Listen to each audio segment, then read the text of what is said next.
Now let's get over to Yahoo Finance Inez Ferre with a look at the markets. Inez. Brian, the Nasdaq losing a little bit of steam right now. It's down. It's up about 0.5%. You can take a look at the movement here in the first half hour of trading. We'll see how we continue from here.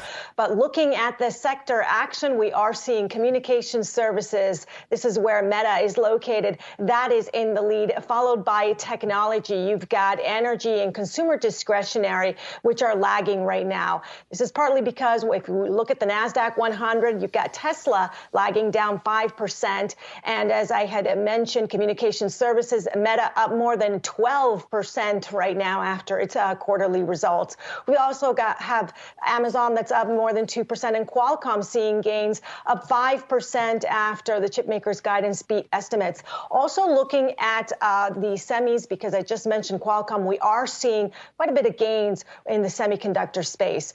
Over on the Dow, I do want to mention the leaders and the laggards for the Dow. We're looking at Merck and Salesforce, which are in the green. You've got Caterpillar, Amgen, and Boeing down another 1.5%, more than 1.5%. Take a look at a two-day chart with Boeing down 9% over the last 2 days, guys.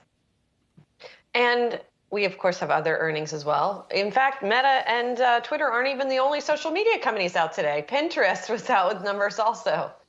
Yeah, that's right. And I'm going to pull up here our earnings chart that Jared put up for us. And here is Pins up 5%.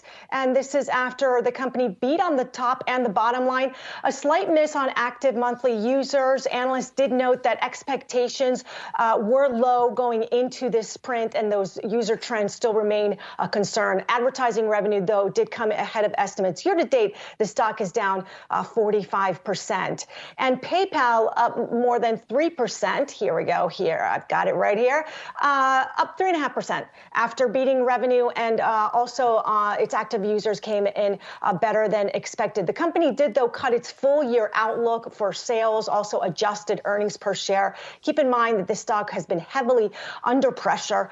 Year to date, it's down 54%. Earlier this week, it was touching 52-week lows. Some analysts are noting that this guidance reset could be something positive for the stock. You've got Colin Sebastian over at Baird that said the kitchen sink guidance could set the stage for second half outperformance. So we'll see. Yes, indeed we will. Thanks so much, Inez.